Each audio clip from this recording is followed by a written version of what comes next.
우리에게 주시는 하나님의 말씀은 빌립보서 2장 5절에서 11절까지 말씀입니다.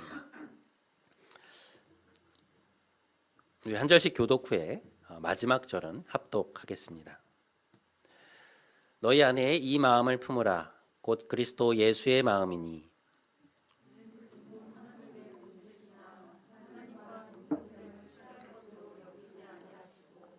오히려 자기를 비워 종의 형체를 가지사 사람들과 같이 되셨고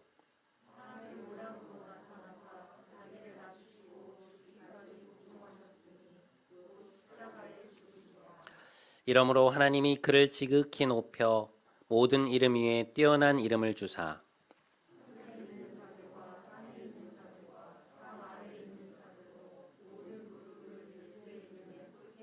함께 모든 입으로 예수 그리스도를 주라 시인하여 하나님 아버지께 영광을 돌리게 하셨느니라. 아멘.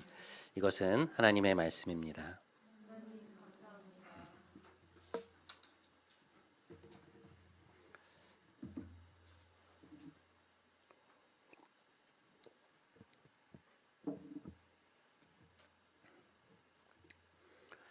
최근에 제가 한 지체와 이야기를 나눌 기회가 있었습니다.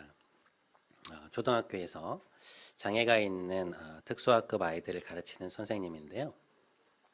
이번 학기 이제 교육청으로부터 학교의 여건보다 훨씬 많은 숫자의 아이들이 배치가 되었다는 것이었습니다. 특수학급 선생님이 2명밖에 없는 현재의 사정을 생각해 볼 때 일정 수 이상의 아이들이 너무 많이 오면 제대로 된 케어나 교육이 어려운 상황인데 그런 여건들이 배려되지 않은 채 그 아이들이 그 지역에 살고 있다는 이유로 이 학교로 다 배정이 된 것이었습니다. 공식적인 의견 접수도 해보고 여러 가지 이야기도 해보았지만 받아들여지지 않았고 결국 그 모든 아이들이 학교에 배치된 상태로 새 학기를 시작해야 되는 그런 상황이 된 것입니다. 이런 상황을 지켜보면서 자매의 마음에 갈등이 생기기 시작한 것이죠. 교육청에 이제 배치를 하면 그만이지만 결국 그 모든 것을 책임져야 하는 것은 자신인데 이렇게 많은 아이들을 과연 감당할 수 있을까? 마음에 깊은 눌림이 생긴 것입니다. 안 그래도 좀 쉼을 갖고 싶다고 생각하던 찰나였는데 상황이 이제 이렇게 흘러가다 보니 휴직에 대한 고려를 하게 된 것이죠. 좀 쉬고 싶다 이런 생각이 든 것입니다. 그래서 이제 휴직을 할 수 있는 가능성에서 좀 이리저리 알아보니 본인이 원한다면 이번 학기부터 휴직을 할 수 있는 그러한 상황이었습니다.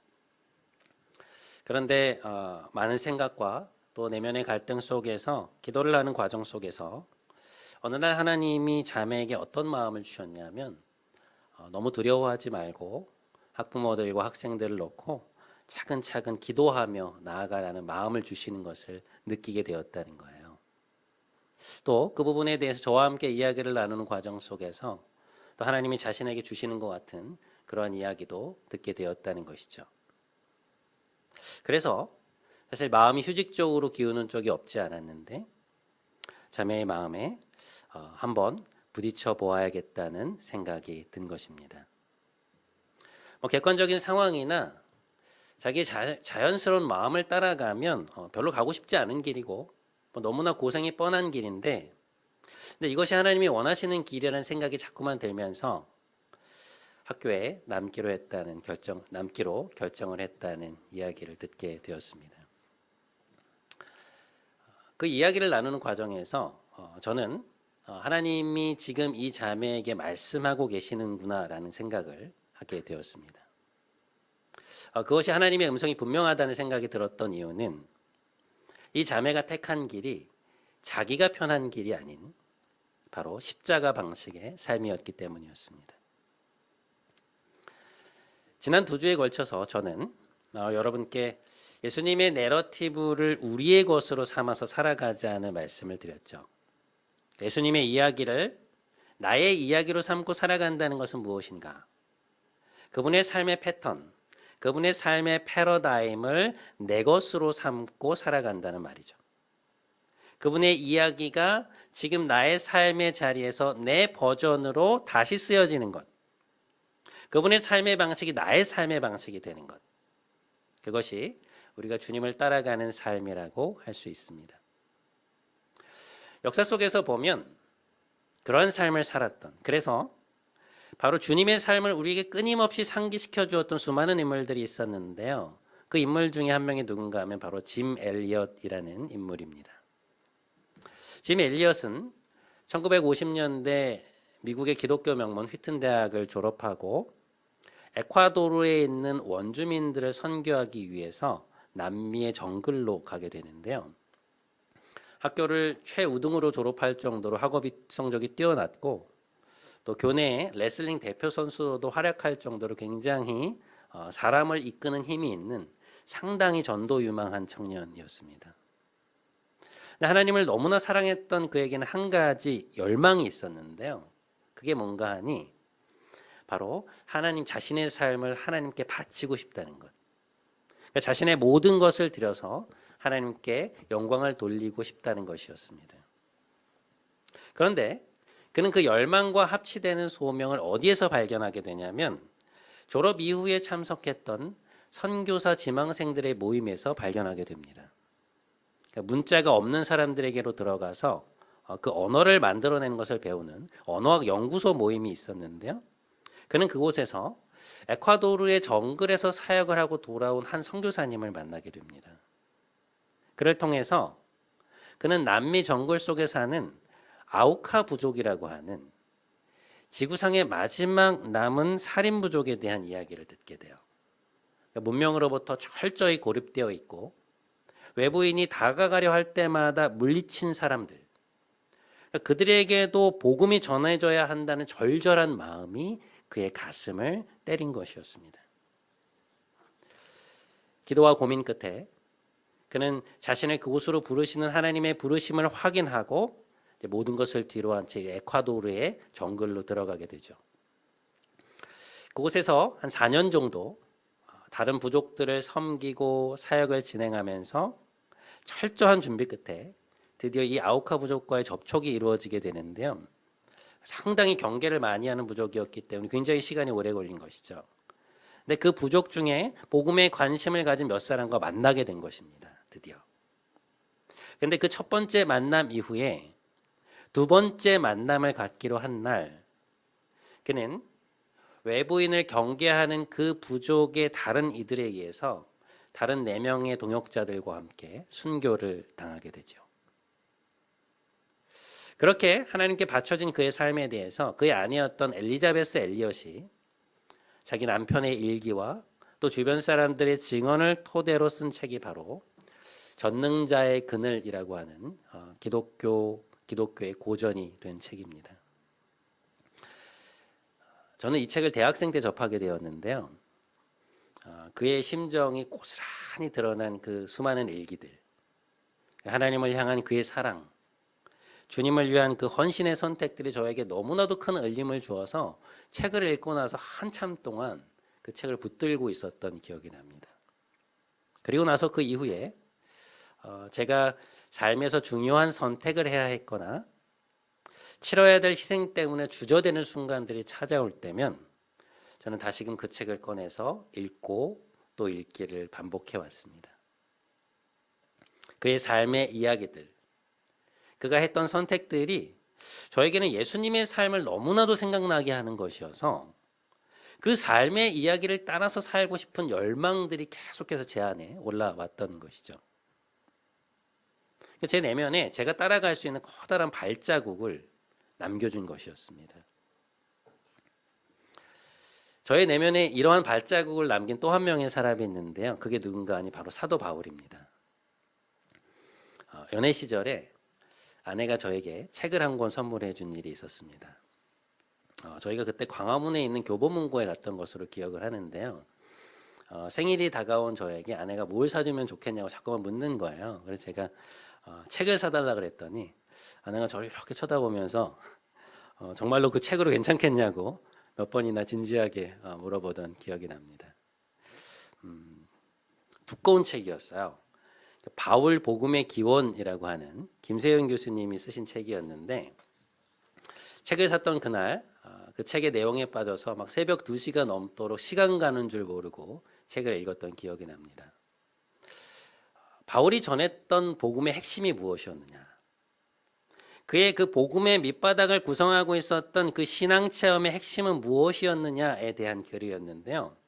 이 저자가 워낙 박식하신 데다가 막 내용 전개 자체가 너무 흥미로워서 저에게는 마치 막 신세계가 열리는 것 같은 그러한 느낌이었습니다.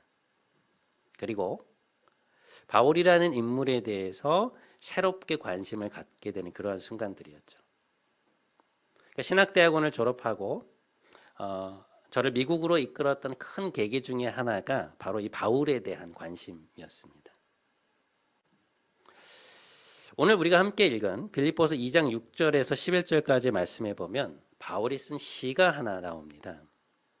사도 바울이 자신이 개척했던 빌립보 교회의 성도들에게 편지를 쓰면서 그 서신의 중간에 찬송 시를 하나 넣은 것인데요. 그 내용이 참 흥미롭습니다. 이렇게 되어 있어요. 그는 근본 하나님의 본체시나, 그러니까 예수님은 본래 하나님과 동등한 지위를 누리시는 분이었지만 어떻게 하시느냐? 하나님과 동등됨을 취할 것으로 여기지 아니하시고 오히려 자기를 비워 종의 형체를 가지사 사람들과 같이 되셨고 사람의 모양으로 나타나사, 성육신을 말하는 것이죠. 자기를 낮추시고 죽기까지 복종하셨으니 곧 십자가에 죽으심이라. 자, 여러분 여기를 보시면 지금 바울은 예수님의 이야기를 하고 있다는 것을 알 수 있습니다. 예수님의 자기 비움, 자기를 낮추심, 순종하심, 종이 되심, 죽으심, 예수님 생애의 스토리가 여기에 이렇게 담겨 있는 것을 볼 수 있어요. 자, 그런데 이것이 예수님 이야기의 끝이 아니고요. 주님의 그러한 자기 포기, 섬김, 죽음 이후에는 또 어떤 드라마가 펼쳐지느냐? 바울은 이렇게 쓰고 있습니다.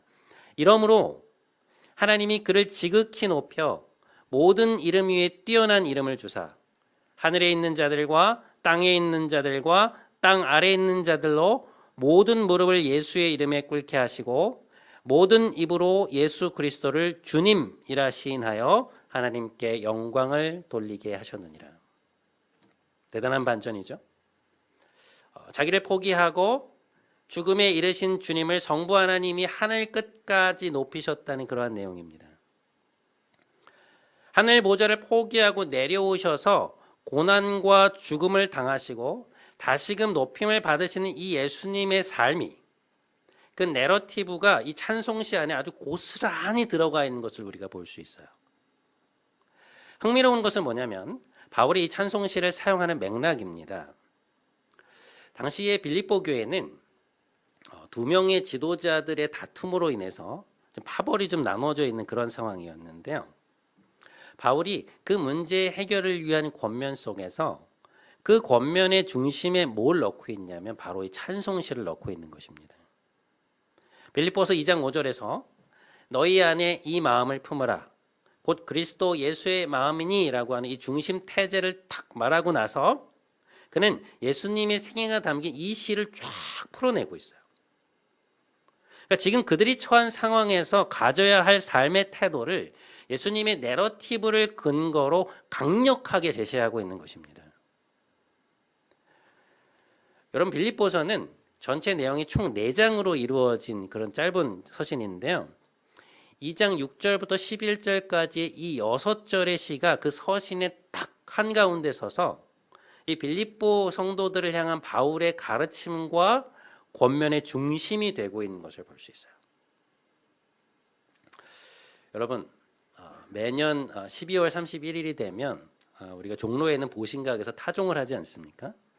작년 말에도 3년 만에 그 행사가 이제 열렸는데요. 사람들이 커다란 나무로 종을 이렇게 쾅 하고 울리면 종이 이제 딩 소리를 내면서 소리가 이렇게 점점 퍼져 나가잖아요. 그러니까 마치 물결에 파문이 퍼지는 것처럼 종소리가 그곳 보신각을 중심으로 해서 소리의 파문을 만들어내면서 계속해서 울려 나가는 것을 우리가 볼 수 있습니다. 오늘 우리가 읽은 이 시가 함께 읽은 이 시가 빌립보서에서 그런 역할을 하는 거예요. 예수님의 이야기가 빌립보 교인들의 삶의 중심에 서서 그들의 삶의 파문을 만들어내면서 그들의 삶 전체에 퍼지고 있는 것을 우리가 보게 되는 것이죠. 제가 최근에 책을 한 권 읽었는데요. 삶으로 담아내는 십자가라는 제목의 책이었습니다. 근데 이 책의 영어 제목이 상당히 특이하더라고요. 그 제목이 뭐라고 되어 있냐면 cruciformity라고 되어 있습니다. 이 단어는 cruciformity라고 하는 단어는 두 단어의 합성어인데요. 먼저 이제 crucifixion이라고 하면 십자가형을 뜻해요. crucified라고 하면 이제 십자가에 못 박히다 이제 이런 뜻이거든요. 그런데 그 옆에 있는 단어 이 conformity라고 하는 것은 뭐냐면 무엇인가를 내가 받아들여서 거기에 따라가는 행위를 뜻하는 단어입니다. 그러니까 crucifixion과 conformity가 이 두 단어를 합쳐서 십자가를 따라가는 삶, 그러니까 십자가를 본받는 삶이라는 뜻으로 저자가 cruciformity라고 하는 용어를 만들어낸 거예요. 그러니까 대단히 특이한 단어입니다. 이 저자는 바울의 영성이 내러티브의 영성이었다라는 말을 하는데요. 이게 이제 무슨 얘기인가 하니 바울은 예수님의 이야기를 늘 자신의 삶의 중심에 두고 자신이 처한 상황에서 그 삶의 그 이야기와 일치되는 삶, 그러니까 그 이야기에 역동적으로 부합되는 삶을 살길 원했다는 것입니다. 그런데 그렇게 예수님의 삶을 자기의 버전으로 역동적으로 살아내는 과정에서 그가 핵심으로 생각했던 것은 무엇이냐? 이 마이클 고먼이라고 하는 이 저자에 따르면 그것은 십자가를 본받는 삶이었다는 거예요. 그러니까 그리스도와 함께 죽는 것이었습니다. 바울은 고린도 교회에 보내는 편지에서 이런 얘기를 해요. 우리가 사방으로 우겨쌈을 당하여도 쌓이지 아니하며 답답한 일을 당하여도 낙심하지 아니하며 박해를 받아도 버림받지 아니하고 거꾸러뜨림을 당하여도 망하지 아니하고 항상 예수의 죽음을 몸에 짊어짐은 예수의 생명이 또한 우리 몸에 나타나게 하려 함이라. 그는 자신의 삶이 이 십자가의 이야기에 일치되는 삶이 되기를 원했습니다. 바울은 종종 자신이 사역했던 교회 교인들에게 나를 본받으라 라고 말하거든요. 이게 얼핏 들으면 굉장히 교만하다고 느낄 수 있는데요.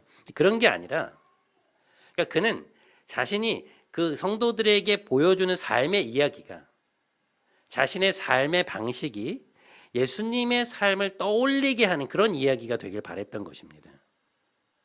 자신이 예수님의 이야기를 따라서 살아가고 있는 것처럼 성도들이 자신의 말, 행동, 어떤 선택들을 보면서 예수님의 내러티브를 떠올리기를 원했던 거예요. 그런데 그가 자신이 주님의 이야기를 따라가는 그 삶 속에서 가장 중점적으로 두었던 것은 무엇이었느냐? 바로 예수님과 함께 죽는 것이었다는 거죠. 자, 우리 로마서 6장 3절과 4절 말씀을 한번 보시죠. 우리 한 목소리로 좀 한번 함께 읽겠습니다. 자, 시작. 세례를 받은 우리는 또한 그의 죽으심과 합하여 세례를 받은 줄을 알지 못하느냐. 우리 한 번만 더 같이 읽겠습니다. 무릇 그리스도 예수와 합하여 세례를 받은 우리는 또한 그의 죽으심과 합하여 세례를 받은 줄을 알지 못하느냐. 자, 로마서 6장에서 바울은 세례의 의미에 대해서 지금 설명을 하고 있는데요. 여러분 우리 장로교에서는 성도가 강단 앞으로 나와서 무릎을 꿇으면 목회자가 그 머리에 이제 물을 뿌리는 것을 통해서 세례가 진행이 되죠. 근데 사실 이것은 그 성도가 물 속에 이렇게 들어갔다가 다시 나오는 행위가 이제 현대 사회로 오면서 좀 축소된 것인데요. 본래 세례는 믿음을 고백한 성도가 물 속에 완전히 잠겼다가 다시 나오는 것으로 표현되는 그런 성례였습니다. 그러니까 하나님을 모른 채 나의 방식대로 살아가던 예전에 내가 죽고 나의 옛 자아가 죽고 이제 하나님을 위해 살아가는, 하나님을 주인으로 모시고 살아가는 새로운 나, 새로운 피조물로 태어났다는 것을 보여주고 있는 그런 행위인 것이죠. 그러니까 예수님의 죽음과 부활이 어떤 객관적인 사건으로만 머무는 것이 아니라 나의 주관적인 사건이 되는 것입니다. 자, 그런 의미에서 바울은 이 세례 체험의 핵심을 뭐라고 말하느냐? 예수님과 함께 죽는 것이라고 말해요.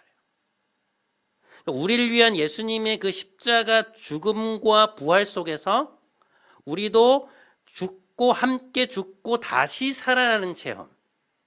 그것이 이 세례라는 성례 이면에 담겨 있는 기독교의 핵심 체험이라는 것입니다.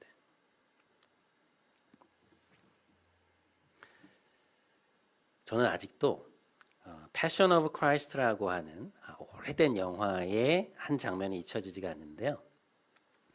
이 영화는 예수님의 순환 이야기를 집중해서 조명한 영화입니다. 예수님이 당하시는 채찍질, 막 손과 발에 못 박히시는 이 장면들의 어떤 사실적 묘사 때문에 개봉 당시에 상당히 큰 화제가 되었었죠. 그런데 예수님이 십자가를 지고 골고다 언덕을 올라가시는 장면부터 시작해서 마지막 돌아가시는 장면까지 거의 한 2시간을 할애하고 있는 이 영화의 가장 압권인 장면은 바로 어디냐면 영화의 마지막에 예수님이 부활하시는 장면입니다. 예수님이 숨을 거두시고 동굴에 안치되고 나서 화면이 한동안 까맣게 돼요. 아무 소리도 들리지 않습니다. 이제 극장 안에 침묵이 흐르는 거예요. 그런데 한동안의 그 침묵을 깨고 갑자기 커다란 돌이 굴러가는 소리가 납니다. 드르륵 드르륵 하면서. 그러면서 동굴 안으로 이제 빛이 들어오기 시작해요. 어디에선가 이제 빛이 화면 속으로 싹 이렇게 스며들기 시작하는데요. 빛이 점점 동굴 안으로 비추는 그 과정 가운데 그 화면에 뭐가 보이는 줄 아세요? 어둠 속에서 그 어둠을 뚫고 일어나신 예수님의 얼굴이 보여요. 그리고는 엄청나게 장중한 음악이 막 시작되는 가운데 예수님이 그 자리에서 이렇게 쓱 일어나시는 장면으로 영화가 마무리가 됩니다. 압권이에요, 정말. 여러분, 왜 무려 2시간이 넘는 영화에서 채 5분이 되지 않는 이 마지막 장면이 우리에게 그토록 큰 인상으로 다가오는 것일까요? 그것은 그 앞에 있었던 이 120여 분여간의 예수님 순환의 깊은 무게감 때문입니다. 그 어둠이 워낙 깊게 느껴졌기 때문에 그 어둠을 깨뜨리고 일어나시는 부활이 너무나도 강력하게 느껴지는 것이죠. 어둠이 깊었기 때문에 그만큼 빛이 밝게 느껴지는 것입니다. 여러분, 예수님의 자기 비움, 성육신, 순종, 고난이 향했던 것이 어디입니까? 바로 십자가죠. 예수님의 부활, 높이 들리심, 온 세상을 다스리신 이 새로운 드라마가 시작되는 것이 어디예요? 바로 십자가거든요. 그러니까 십자가가 없는 부활은 있을 수 없고요. 십자가 없는 구원은 존재하지 않습니다. 기독교의 부활은 십자가를 통과한 부활이에요. 그 죽음의 자리를 통과해서 그 죽음 속에서 생명으로 일으키시는 하나님의 능력을 체험하는 그러한 부활입니다. 그래서 기독교의 상징이 다른 것이 아니라 바로 십자가인 거예요. 바울은 그걸 알았던 것이죠. 그는 기독교 신앙 생활의 체험의 핵심은 죽음을 통한 부활의 영광이라는 것을 꿰뚫어 보고 있었던 것입니다. 그래서 여러분 그가 어떻게 하는지 아세요? 어떻게 해서든지 자신의 삶에서 예수님의 죽음을 본받으려고 합니다. 저는 이게 그의 놀라운 점이었다고 생각해요. 바울의 서신서를 읽어보면 그는 끊임없이 부활의 영광을 소망하고 기대하고 바라거든요. 그의 마음에 늘 주님을 만날 것에 대한 어떤 그 영광에 대한 묵상이 있었어요. 그런데 그는 그 영광을 위해서 오늘 자신의 삶의 자리에서 뭘 하느냐? 자신의 삶과 사역의 자리에서 죽으려고 합니다. 자기에게 유익이 되는 방식이 아니라 하나님께 영광이 되는 방식. 자기에게 편안한 방식이 아니라 성도들에게 유익이 되는 방식. 복음을 위해서 기꺼이 불편함을 감수하는 삶을 살아요. 그는 때로 교회에서 주는 월급을 받지 않고 스스로 천막을 만드는 일로 돈을 벌고요. 성도들에게 피해를 주지 않기 위해서. 복음의 사역을 위해서 결혼을 포기하고 한 교회가 정착이 되면 거기에 머무르지 않고 또 다른 교회를 개척하기 위해서 나갑니다. 그 방식에서 살아오는 과정에서 겪게 되는 그 어려움을 당연한 것으로 여기고요. 오히려 그걸 자랑해요. 그것이 그리스도의 흔적이다라고 말합니다.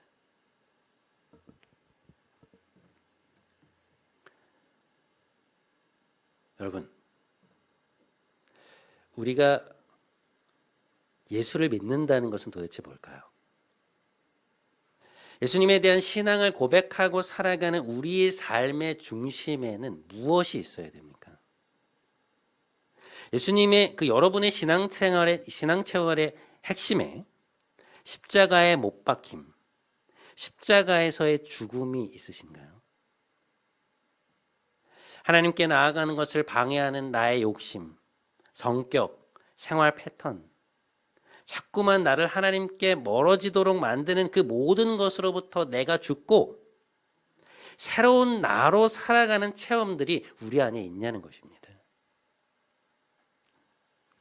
여러분, 우리가 흔히 내가 죽어야 된다, 자아가 죽어야 된다, 나를 부인해야 된다 이런 말들 많이 하잖아요. 그런데 이것은 기독교의 신앙 체험 속에서 무슨 뜬구름 잡는 소리가 아니고요. 동일한 체험의 한 가지 이야기를 가리키고 있는 것입니다. 우리가 십자가의 방식으로 살아간다고 하는 것은 뭐냐? 우리 안에서 우리를 충동해서 하나님의 방식대로 살아가는 것을 방해하는 소위 내 자아의 모든 왜곡된 요소들로부터 단절되는 경험이 있어야 된다는 거예요.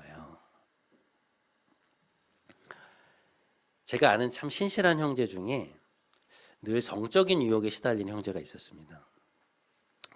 교회에서 봉사도 많이 하고요. 하나님을 참 사랑하는 친구예요. 그런데 늘 이 형제를 넘어지게 하는 것이 뭔가 하면 음란한 영상들에 대한 유혹이었습니다. 일을 하면서 스트레스를 받거나 아니면 성적인 충동이 찾아오면 늘 그런 영상으로 다시 되돌아가는 거예요. 그러니까 그런 행위가 자꾸만 자기에게 죄책감을 주고 영적으로 성장하는데 발목을 잡는다는 것을 자기도 알아요. 그런데 그게 너무 좋은 거예요. 그것이 자기에게 쾌감을 주고 만족감을 주는 것입니다. 여러분, 이 형제가 자신의 삶 속에서 십자가의 방식으로 살아간다는 것은 무엇을 뜻할까요? 그러한 행위로부터의 단절을 뜻하는 것이죠. 그것이 나에게 만족감을 주지만, 나에게 좋지만 하지 않는 거예요. 그게 얼마나 힘들겠습니까? 하지만 그것이 하나님께 나아가는데 자꾸만 방해가 되는 것이기 때문에, 하나님이 원하시지 않는 것이기 때문에 자신의 욕구는 그것을 원하지만 하지 않는 것입니다. 여러분이 성격이 좀 급하다고 한번 생각을 해보시죠. 다른 사람의 삶에 개입을 많이 한 스타일이에요. 그리고 누군가가 내 마음대로 컨트롤되지 않으면 마음이 불편해. 여러분 물론 그런 분들이 아니시겠지만 여러분들이 그런 분들이 한번 생각을 한번 해보시죠. 그런데 나의 그러한 방식 때문에 자꾸만 나의 성격이 자꾸만 자녀와의 관계에서 갈등을 불러일으키는 거예요. 나의 그러한 접근 방식 때문에 자꾸만 자녀에게 상처를 주게 되고 관계가 깨지는 것이죠. 자녀하고 투닥투닥하고 나면 마음이 상하니까 하나님과의 관계도 자꾸만 영향을 받는 것입니다. 그런데 나는 그러한 나의 모습을 바꾸고 싶지가 않아요. 그게 내가 자녀를 사랑하는 방식이고, 내가 뭐 본래 이런 사람인데 어떡하겠어, 뭐 그런 생각으로 상대가 싫어하는 방식을 계속해서 고집하는 것입니다. 그러니 어떻겠어요? 계속해서 부딪힘이 생기는 것이죠. 여러분, 이러한 상황에서 우리가 가정 안에서 십자가의 방식으로 살아간다는 것은 무엇을 뜻할까요? 내가 죽는 방식으로 산다는 것은 무엇입니까? 섬김의 방식이 아니라 내 자아를 주장하는 그러한 방식의 삶을 멈춰야 되는 것이죠. 본성상 그것이 나에게 자연스러운 것이고 편한 것일 수 있지만 그러나 그렇다고 해서 다 좋은 것이 아니라는 것입니다. 우리의 어떤 욕구, 살아오면서 어떤 환경 속에서 생겨난 자연스레 생겨난 나의 욕망들, 성격, 가치관, 말의 습관, 이 모든 것이 우리 자아에 포함되는 것인데요. 그것이 나를 하나님께로 이끌어가는 것이 아니라면, 나를 하나님의 방식대로 살지 못하게 만드는 것이라면 과감하게 포기할 수 있어야 된다는 것입니다. 나를 하나님에게서 멀어지게 만들고 다른 사람들을 섬기지 못하게 만드는 그러한 방식의 삶을 그만두는 거예요. 그것이 성경에서 우리가 죽는다고 하는 말의 의미입니다.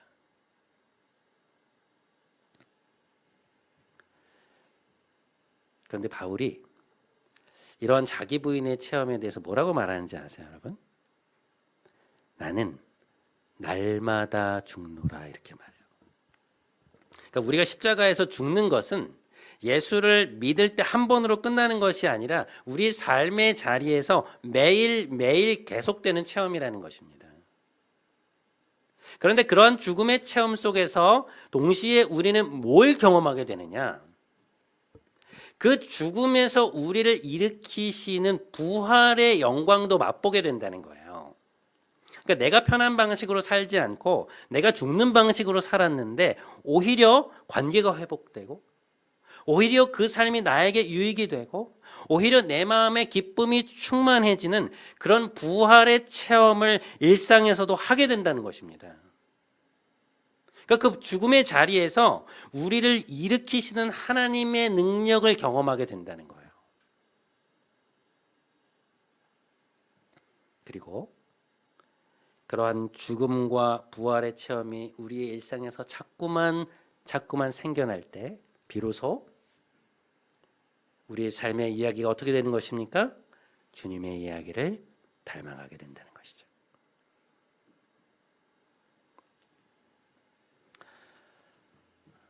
사랑하는 여러분, 이제 수요일부터 사순절이 시작됩니다. 우리가 우리의 삶의 자리에서 살아내야 할 예수님의 이야기는 뭘까요? 그 죽음과 부활의 내러티브를 우리의 가정생활, 인간관계, 캠퍼스에서, 일터에서 또 여러분의 다양한 삶의 자리에서 어떻게 우리 상황에 맞게 역동적으로 다시금 써내려갈 수 있을까요? 부디 우리에게 주어진 이 2023년 사순절의 절기가 그리스도 안에서 정말로 죽고 그 죽음을 통해 부활을 경험하는 놀라운 신앙 체험에 있는 그런 시간들이 되기를 주님의 이름으로 간절히 축원드립니다. 우리 오늘 이 찬양 같이 했으면 좋겠는데요. 제가 찬양들을 막 찾아봤는데 이 찬양만큼 우리 오늘 주제를 표현할 수 있는 찬양은 없는 것 같습니다. 주의 손에 나의 손을 포개모라는 찬양인데 주의 손에 나의 손을 포개고 또 주의 발에 나의 발을 포개어서 주와 함께 죽고 또 주와 함께 살겠다. 그러한 가사의 내용이에요. 우리 하나님 앞에서 우리 그런 삶을 살겠다라는 마음을 가지고 함께 좀 찬양하며 나아갔으면 좋겠습니다.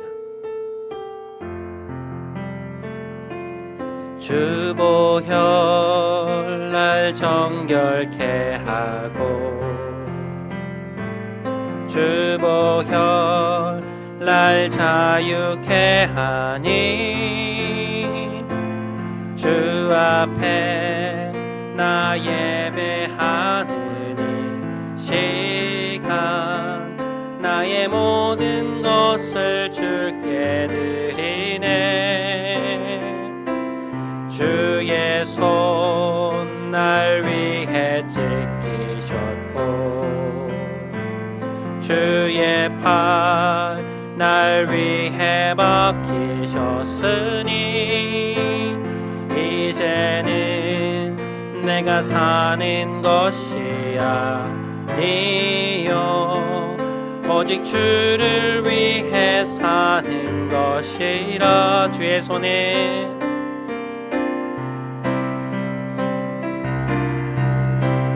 주의 손에 나의 손을 포개고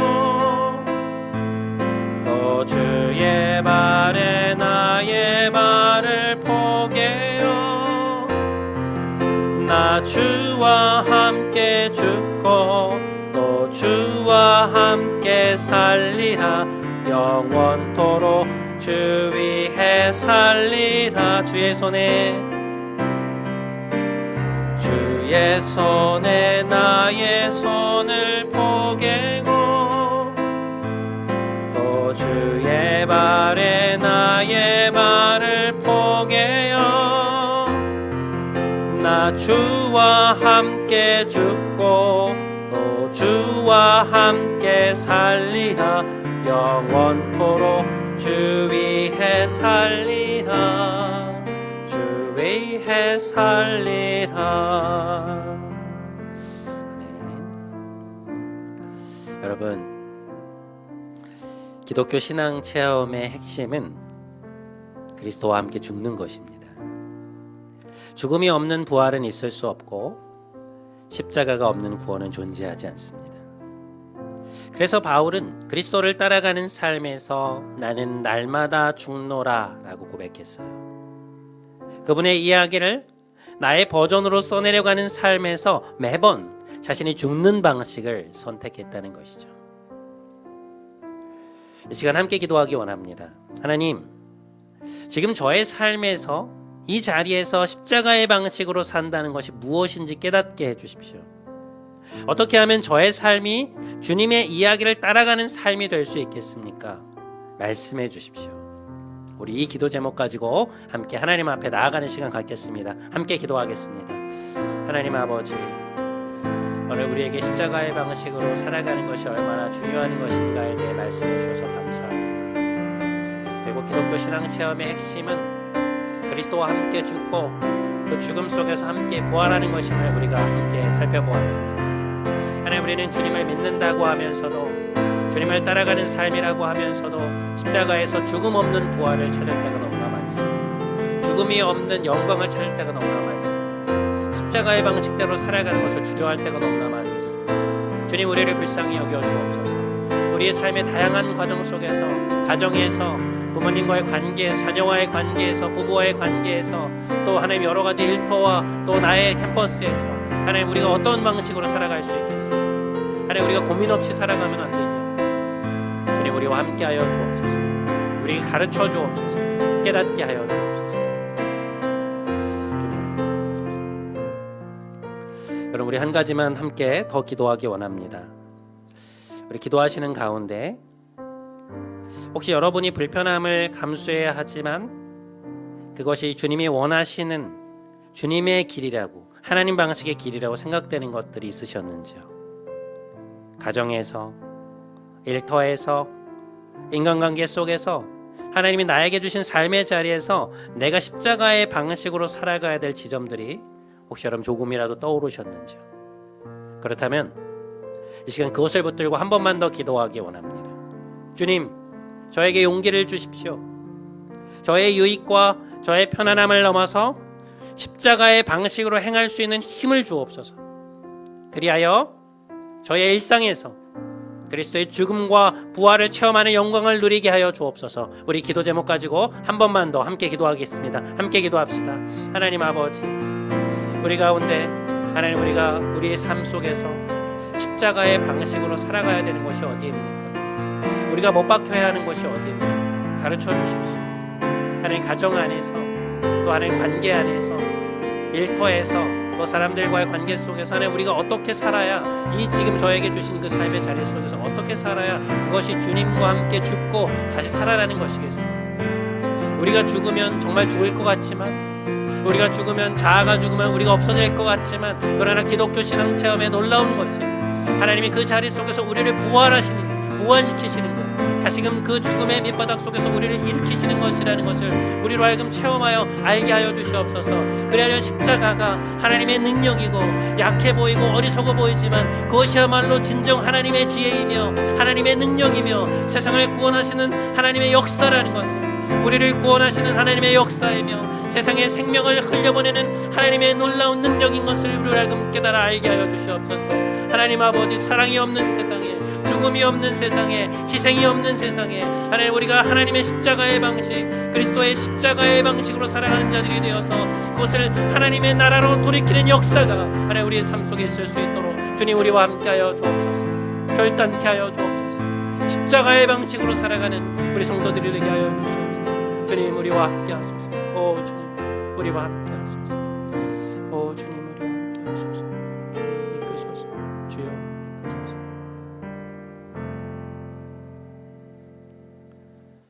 사랑이 많으신 하나님, 십자가를 본받는 삶이 되기를 원합니다. 주님의 이야기가 우리의 삶의 자리에서 우리의 버전으로 다시금 쓰이기를 원하오니 우리와 함께하여 주옵소서. 자신의 유익을 위해 살라고 늘 우리를 충동하는 우리의 자아를 넘어 하나님을 위해, 복음을 위해 십자가의 방식으로 살아내는 우리 모두가 되게 하옵소서. 우리를 위해 이 땅에 오사 죽기까지 순종하신 우리 주 예수 그리스도의 이름으로 기도드립니다. 아멘. 다 함께 자리에서 일어나셔서 오늘 파송의 찬양하심으로 예배 마치도록 하겠습니다.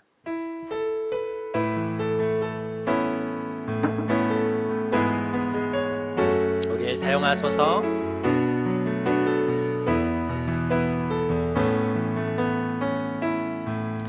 우리에겐 소원이 하나 있네. 주님 다시 오실 그날까지 우리 가슴에 새긴 주의 십자가 사랑, 나의 교회를 사랑케 한 주의 교회를 향한 우리 마음, 주의 교회를 향한 우리 마음, 희생과 포기와 가난과 고난, 하물며 죽음조차 우릴 막을 수 없네. 우리 교회는 이 땅의 희망, 교회를 교회되게, 예배를 예배되게 우릴 사용하소서. 진정한 부흥의 날 오늘 임하도록 우릴 사용하소서. 교회를 교회되게, 교회를 교회되게, 예배를 예배되게 우릴 사용하소서. 진정한 부흥의 날 오늘 임하도록 우릴 사용하소서.